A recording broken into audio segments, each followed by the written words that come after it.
Hello friends, नमस्कार. नूतन रेसिपीजमध्ये तुमच्या सर्वांचं खूप खूप मनापासून स्वागत आहे. तर फ्रेंड्स, आज आपण इडलीचं बघणार आहोत. इडली कशी करायची.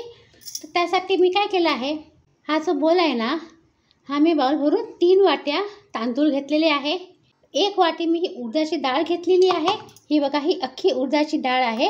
आणि त्याच्यामध्ये मी हा 1 चमचा मेथी ॲड केलेली आहे. आणि ह्या बोलमध्ये मी म्हणजे ह्याची 1/4 मी साबुदाणे घेतलेले आहेत, धुवून घेतलेले आहे. आता मी ह्याच्यामध्ये ॲड करते आहे. साबुदाण्याने ना आपली इडली छान अशी मऊ होते आणि सफेद होते. आपण आता हे 5 ते 6 तास छान असं भिजू द्यायचं आहे. तर आता ना मी हे झाकून ठेवते आहे आणि छान 5 ते 6 तास आपल्याला भिजत ठेवायचं आहे. आणि 5 ते 6 तासांनी नंतर आपण हे वाटून घेऊया. आता 6 तास झाले आहेत. डाळ आपली छान अशी भिजलेली आहे. डाळ तांदूळ दोन्ही भिजले आहेत व्यवस्थित. आता आपण ह्याला वाटून घेऊया. तर सर्वात आधी आपण डाळ वाटून घेऊया. आणि डाळ वाटताना, डाळ आणि तांदूळ वाटताना जर आपल्याला पाण्याची गरज लागली ना, तर जे हे आपण भिजलेलं पाणी आहे ना, तेच आपण वापरायचं आहे. आपण हे भिजलेलं पाणी आहे ना, तेच वापरायचं आहे वाटताना. त्याच्याने ना फर्मेंटेशन खूपच छान होतं. तर हे बघा, हे मी पाणी बाजूला काढून ठेवलं होतं. हे डाळ भिजलेलं मी तेच याच्यामध्ये ॲड करते आहे. आणि छान असं बारीक वाटून घ्यायचं आहे. तर हे बघा, हे मी डाळीचं बॅटर ह्याच्यामध्ये काढून ठेवलेलं आहे. आता आपण ह्याच्यामध्ये तांदूळ आणि साबुदाणे आहे ते वाटून घेऊया. आता मी हे वाटून घेते आहे. आता मी तांदूळ पण वाटून घेतले आहेत, एक बॅच. आणि तांदूळ ना एकदम बारीक वाटायचं नाही, हलकासा दरदर, आमचे रवा कसा असतो रवा, तसा आपला रवा टेक्स्चरचा आपण वाटून घ्यायचा आहे. एकदम फाईन पेस्ट नाही करायची आहे. हे बघा, आता हे मी ह्या डब्यात काढून घेते आहे.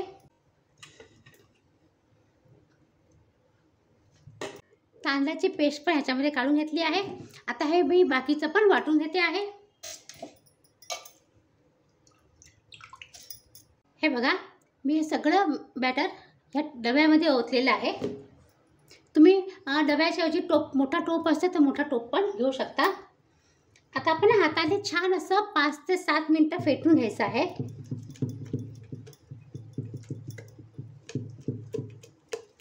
हे बघा, छान असं मी 5 ते 7 मिनिटं मस्तपैकी फेटून घेतलेलं आहे.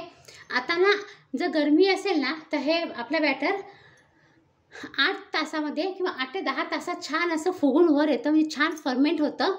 पण जर थंडी किंवा पावसाळा असेल, थंड वातावरण असेल ना, तर 12 ते 14 तास लागतात. आणि जर कधी नाही झालं ना, जास्त थंडी असेल किंवा पाऊस पडत असेल, तर आपण हा कांदा कापायचा, साल सगळी काढायची, साल, आणि फक्त खालचा भाग आहे ना थोडासा कट करायचा आणि तो असा इथे ठेवून द्यायचा. आणि वरती झाकण लावून कोपऱ्यात ठेवून द्यायचं. तुमच्याकडे जर अवन असेल ना, तर बंद अवनमध्ये किंवा कोणत्या बंद कॅबिनेटमध्ये तुम्ही हे 10 ते 12 तास छान ठेवलं ना, तर मस्तपैकी तुमचं बॅटर हे फुगून येईल, छान फर्मेंट होईल. आता मी हे झाकण लावते आहे आणि गॅसच्या बाजूला ठेवून देते आहे. आता आपण 10 ते 12 तासांनी हे डबा झाकण उघडून बघूया. हे बघा, आता 10 तास झालेले आहेत. आता आपण डबा उघडून बघूया. हे बघा, पीठ आपलं छान मस्त फुलून आलेलं आहे. तर आपण कांदा बाहेर काढून घेऊया.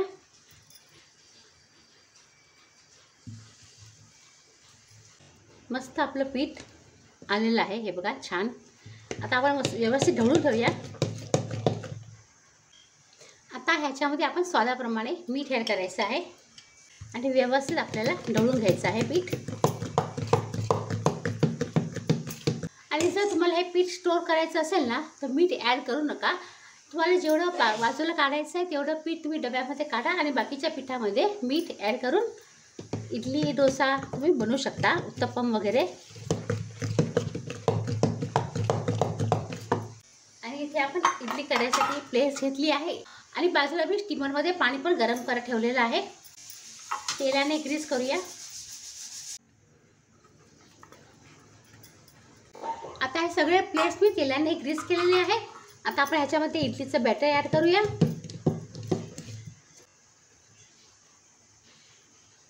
एकदम पूर्ण भरूया नको.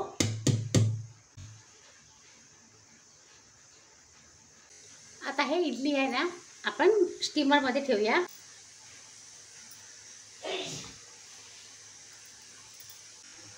आता झाकून छान असं 15 मिनटं आपल्याला इडली आपल्याला स्टीम करून घ्यायची आहे. तर हे बघा 15 मिनटं झाली आहे आणि आपल्या इडल्या पण छान अशा फुगल्या आहेत. तर आपण हे काढून घेऊया. आणि आता ही मी दुसरी बॅच पण ठेवते आहे. आता हे दुसरी बॅच पण आपण 15 मिनटं 12 ते 15 मिनटं छान असं वाफवून घ्यायची आहे. तर आता आपली इडलीची दुसरी बॅच स्टीम होते आहे ना, तोपर्यंत आपण मस्तपैकी चटणी करून घेऊया. तर त्याच्यासाठी मी काय केलं आहे, मिरच्या घेतल्या आहेत हिरव्या. चमचा मी बारीक शेव, ती खायची शेव असते ना, नायलॉन शेव, ती घेतली आहे. ह्याच्याने ना चटणीचा कलर छान असा हिरवा कलर मेंटेन राहतो आणि चटणीचं टेक्स्चर एकदम छान होतं. 2 चमचे शेंगदाणे घेतले आहेत. 3 ते 4 चमचे मी हे सुकं खोबरं घेतलेलं आहे. तुम्ही त्याच्याऐवजी फ्रेश कोकोनट, ताजं नारळ किसून पण घेऊ शकता. छोटासा मी आल्याचा तुकडा घेतलेला आहे आणि 3 मी लसूणच्या पाकळ्या घेतलेल्या आहेत. ती आपण ह्याच्यामध्ये ॲड करूया. आता मी हे कोथिंबीर धुवून घेतलेली आहे आणि हे जाड देठा आहेत, त्या देठासकट घेतली आहे. देठाची चव खूप छान लागते चटणीमध्ये, म्हणून मी देठासकट ॲड केलेली आहे. अर्धा चमचा आपण जिरं ॲड करूया. थोडे कढीपत्त्याची पानं आपण ॲड केलेली आहे. चवीपुरतं आपण मीठ ॲड करायचं आहे. थोडासा आपण लिंबाचा रस ॲड करूया. थोडंसं पाणी आपण ॲड करून छान अशी आपण एकदम बारीक चटणी वाटून घ्यायची आहे. ही बघा मस्तपैकी मी चटणी वाटून घेतलेली आहे. आणि तुम्हाला जर अशीच चटणी खायची असेल इडलीबरोबर तर अशीच पण खाऊ शकता. आणि वरतून तुम्हाला जर फोडणी द्यायची असेल ना तर 1 चमचा तेल, त्याच्यामध्ये आपण राई, मोहरी ॲड करून छान अशी फोडणी पण तुम्ही देऊ शकता. तर आता मी चटणी साईडला ठेवते आहे आणि आपल्या ह्या इडल्या आहेत त्या थंड झाल्या आहेत. आता आपण ह्या इडल्या एक एक करून काढूया आपण बाहेर. हे बघा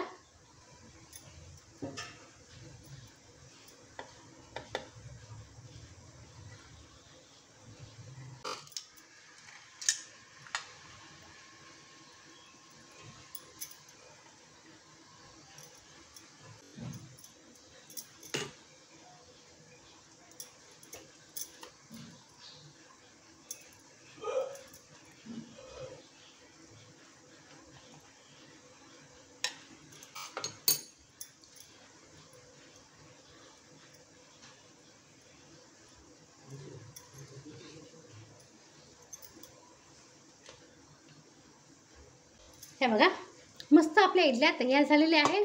आता दुसरी बॅच पण तयार होत आली आहे. आता दुसऱ्या बॅचला पण मी काढून अशा इडल्या मी काढून घेते आहे आणि ह्याच पद्धतीने मी बाकीच्या सगळ्या इडल्या बनवून घेते आहे. तुम्हाला जर इडल्या नसेल करायच्या असतील तर ह्याचा डोसा पण तुम्ही करू शकता, उत्तप्पम पण करू शकता. खूपच छान लागतं. तर हे बघा फ्रेंड्स, मस्त गरमागरम इडली, चटणी आणि हे सांबार तयार झालेला आहे. आणि सांबारची रेसिपी ना मी ऑलरेडी आपल्या यूट्यूब चॅनलवरती अपलोड केलेली आहे आणि त्याची लिंक मी डिस्क्रिप्शन बॉक्समध्ये दिलेली आहे. तुम्ही नक्की तिथे चेक करा. सांबार मी आपण घरगुती मसाला बनवून सांबार कसा बनवतो त्याची ती रेसिपी मी अपलोड केलेली आहे सांबारची. तुम्ही नक्की तिथे चेक करा. आणि हे बघा ह्याच बॅटरनी मी हा मस्तपैकी असा डोसा पण बनवलेला आहे.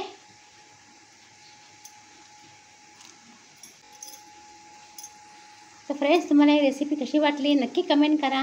आणि जर ही रेसिपी आवडली ना तर प्लीज नूतन रेसिपीजला लाईक करा, शेअर करा आणि सबस्क्राईब करा. सबस्क्राईब करताना बेल आयकन नक्की प्रेस करा आणि तुमच्या फ्रेंड सर्कलमध्ये, रिलेटिव्समध्ये नक्की शेअर करा.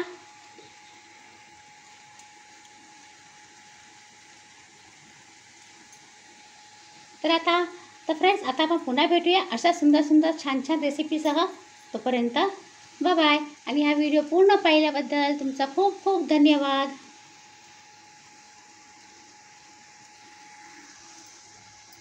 हा बघा इथे मी असा डोसा पसरून ठेवलेला आहे आणि इथे इडलीची आपली ही तिसरी बॅच पण तयार होती आहे.